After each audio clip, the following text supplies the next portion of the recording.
Hello, everyone. Welcome back. It is the Supply Change Podcast brought to you by Optricity. I am your host, Christian Garcia. Thank you guys for joining us for episode 2. If you guys did not catch episode 1, we highly recommend it. Go give it a listen. Today's episode is actually going to be the first episode for a new series that we're planning on doing called Urban Myths. And this series is going to be focused on addressing some of the questions that we've gotten in our time in the industry, me specifically, but we'll open it up to some of the other people in the company. But mostly just going through, what are people asking about technology? What are some of the urban myths, maybe the things that people think is really a thing, but maybe it's not. That's what the series is going to be about. So we're going to start with a very fun topic, a question that I've been asked countless times in the years that I've been here, and that is, can the government track you using RFID? 3 answers right off the bat. And if you guys are content with these answers, we'll see you next time. But the short answer is yes. The medium answer is yes, but it's practically impossible. The long answer is what the rest of the podcast will be about. So let's dive in. We're going to do a couple things in today's episode. We'll give a little refresher on RFID technology. If you missed the first episode, we went into a little bit more detail on just the tagging technologies and how tracking works with tagging technologies. So like I said, if you haven't given that episode a listen, we recommend that one, but we will give a little bit of a refresher on how RFID works. We'll talk a little bit about the infrastructure that would be needed in order for the government to track you using RFID. We'll include a couple of examples of how RFID works today, and then we'll come to the ultimate conclusion. So that'll be the format for today's episode, and let's dive in. We're going to start by talking about RFID. RFID stands for Radio Frequency Identification. For those who tuned in on the last episode, we talked about RFID and how there's a difference between active and passive, right? And the big difference being active has a battery and passive does not. Most of what you see in the industry today are passive tags. So that's what we're going to be focusing our time on today. So let's say that I'm the government and I want to track everybody using RFID and I have passive tags to work with. Well, basically the way passive tags work is that they don't have a battery, so they're not actively communicating. They also can't have GPS antennas on them. For those who are unfamiliar with GPS technology, we've got a bunch of satellites that are going around planet Earth, and our phones, our cars, anything that uses GPS technology, if 3 of the satellites find that, that's how it locates you on the map, and it gives you the latitude and longitude coordinates. Now, passive RFID tags don't have these. A passive RFID tag by itself cannot provide any location information. Also, because it is passive and not active, it can't report any information by itself. So I'm the government, and now I have to deal with these 2 problems in tracking people with RFID. What I would need to do is, 1, everybody would have to have a tag, which we can already basically write that off as a possibility, right? Not everyone's going to carry that around.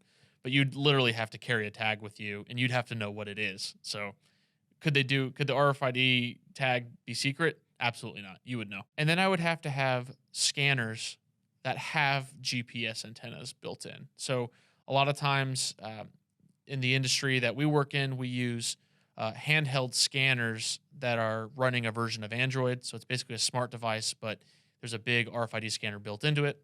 And those have GPS antennas, and so you can know the location of that scanner. Now, as soon as that tag moves or leaves, you don't know where it is. And unless you're continuously scanning it, you have no idea where that tag has gone because it's not actively reporting. So with that in mind, you'd have to have a continuous scan, which is incredibly difficult to set up from an infrastructure perspective. You'd have to constantly have GPS coordinates being paired with the tag. The final part to this is that you can only really read these passive tags from anywhere between 4 to 8 meters. So with that in mind, you're having a 4 to 8 meter level of accuracy. That's the closest you can get, is that level of accuracy.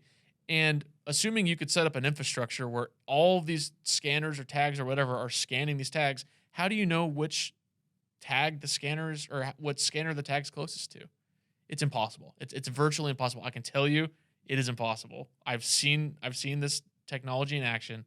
It's not feasible for that to work. The infrastructure that would be necessary for this is impossibly difficult to set up. The tag itself does not have the information that could allow it to be tracked. So you cross that off the list. What could happen is, well, actually, I don't even want to get into that. It's just not possible. It's not possible. So I was a little facetious with my short answer. Yes, it is possible. It really isn't possible, right? That there's a technical way that you could do it, but it would require so much infrastructure and it would be so obvious that it's just simply not probable or possible for this to happen. But I do think, since we're talking about RFID and how it is used, I'm going to go through two use cases because I think it does help kind of paint the picture on what you can use RFID for. And the first example would be toll booths or toll tags. So here in North Texas, a lot of our drivers have a toll tag that you put on your windshield. You slap it right there on the top of your windshield, and if you're going to the airport or if you're just going through the various tollways on the highway, a scanner, an RFID scanner, is picking up your tag. It's reading the number, right? That number is associated with your toll account. As soon as that scanner picks up your tag, it's deducting the current toll from your balance, right? It does it at the airport. It takes a little longer at the airport because it's also checking your license plate. And I know that there's cameras amongst the various toll entry and exits on the highway. And that's more so for people who don't have that tag. But a scanner's picking up your tag and it's saying, oh, I see this vehicle. I see that this account balance has money that I need to deduct from it to pay the toll. So that's an example of RFID technology kind of in use, right?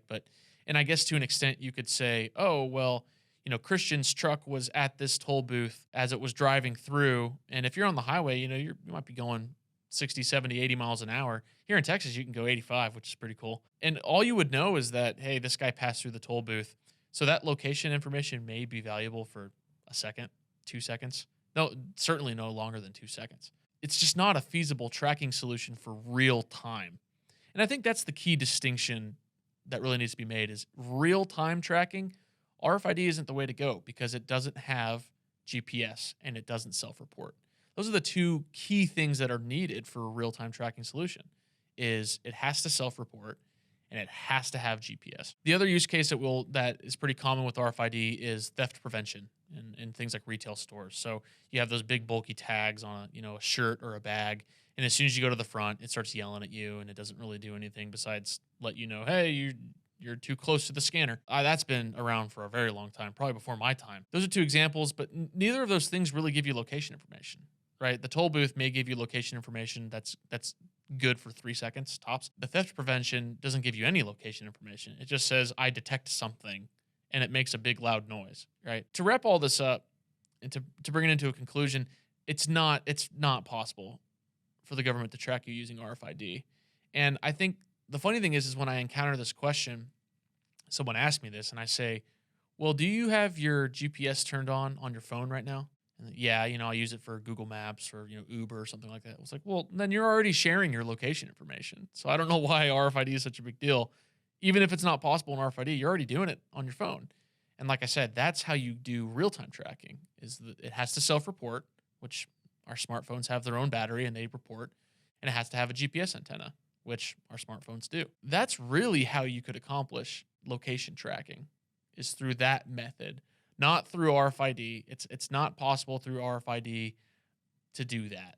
So if you're worried about that, if you're worried about being tracked, oh, I have an RFID tag, I'm being tracked. It's not happening. I promise you. It's incredibly difficult, practically impossible for that to even be an option. So I wouldn't be too concerned about that. However, if you are worried about that, go into your phone and look at how many apps are tracking your location data. I know Apple had a huge marketing campaign about that, about restricting location and data access to applications. Or maybe, like I said, for something like Google Maps or Waze or Uber Eats, you may need to have location data turned on. But for Target or your Walmart app, maybe you don't need that, right? Maybe you don't need that for your shopping applications. Why do they need to know where you're at all times? But that's a different discussion for a different day. So if you're interested in that, I would encourage you, go into your phone, if you have an Android or an iPhone, and look how many apps you're sharing location information with, because those people are tracking you and you're letting them. So that's how that technology works. But RFID, not possible, not feasible. I don't really know if there's any other way I can say it besides that. So I think we can say that urban myth is debunked. The government cannot track you using RFID. So I kind of pulled a little switcheroo. I did say that they could. I mean, in a world where anything's possible. I know multiverse things are kind of big right now, so maybe in some multiverse out there it's possible, but in this one it is not. So I wouldn't worry too much about that. We're gonna cut for a little bit. We're gonna invite Justin, one of our Aptricity employees here. He actually works on the tracking tag side, and we are gonna ask him the same question. I don't think he knows what today's episode is, so hopefully we'll get a good raw reaction from him. But we're gonna break for a second, and we're gonna bring him aboard. So stay tuned. All right, we're back. Would like to welcome Justin to the podcast. Justin, hello. Welcome. Thank you. So we didn't ask you this question before, so we're going to ask it to you straight up. Can the government track you using RFID? Yes, I believe they can. Okay. Yeah. Tell me how. Okay. So first of all, when you're driving down, in your car on the George Bush Turnpike, Okay. you have that sticker up on your windshield, right? We talked about this. Yes. About tolls. Yeah. Yep. Yeah, exactly. And that right there has a RFID chip inside of it, Right. and they can essentially link you, I guess, to your car, to your vehicle. Right. Right. And so I think with that being said, I believe they can track us. Okay. They are private roads, which is something you have to consider. Right. But going into an airport, you have that same, scanning system going in and out of the airport. So Right. So I think the key takeaway from that is, yes, they can track you at certain points. Okay. But a real-time 365 24/7 solution, completely impossible. Impossible. I agree with that. So basically what we talked about was that the infrastructure needed for that would be so expensive and so obvious. Yes. To have static readers just posted up Mm-hmm. on every street corner, and like it would Sure. be so obvious and expensive and just not possible. Yep, I agree. Yeah, I mean, that's why they do it at certain areas, like the airport. They want to know who's coming in, who's coming out. I mean, only if there's a, emergency, right? Right, yeah. Not necessarily, if I'm going to Walmart, do I need to be tracked? Right. Yeah, well, I think you get the spirit of what we're talking about, which is that I think one of the questions that I've heard a lot, having been in this industry for a couple of years now, is, well, if I use RFID, can the government track me? It's like, no. They're not worried about you. They're not worried. Hopefully. Yeah. But just the technology itself, basically talking about how you'd really need to be, you couldn't be using passive tags for GPS, because you can't have a GPS antenna on a passive tag. No. So basically, if you really were worried about real-time, like I said, real-time tracking, Mm-hmm. I mean, the phone in your pocket with the GPS antenna, that's really where you should be worried if you're going to be worried. Exactly. Yeah, RFID isn't meant for that, though. It's meant more of a warehouse sort of situation, or you want to put it on your laptop, so you have inventory for your company, right? It's not necessarily meant for, like you said, the 360 tracking capability. That's not RFID. That's where you start seeing LTE, GPS, or other solutions such as satellite. Yeah, satellite tags. Yep. Yeah. So I think that's that's really the gist of it, is that RFID as a technology, that's not the technology that you would use. Correct. For that. And like Justin said and correctly surmised, it's good in like checkpoint type environments. Yep. Where you're funneling people, or in the toll case, vehicles into a certain spot. Mm-hmm. We did talk about tolls, so it's funny that you brought that up. We did not brief him on this question, so that was kind of funny that he brought that up. Yep. It's a large use case. So, it's probably the single biggest use case of for RFID. RFID in the regular world. But Mm-hmm. I think, like I said, this series is about urban myths and some of the questions about what is possible, what is not possible. Yep. And I think, like with every question, the devil's in the details. Yes. And can the government track you? Yes. Well, is it 365, 24/7 tracking? No. Is it every time you go through a tollway on the highway, if you're going 85 miles an hour, that location information is probably good for a second? Yeah, exactly. Because you're not there anymore. Yeah, exactly. Right? You're somewhere else. Yeah, at least like, hey, he's northbound on such and such. Yep. But I think that's really the key, is understanding with the technology, what its limitations are, what its primary use cases are for, Hmm.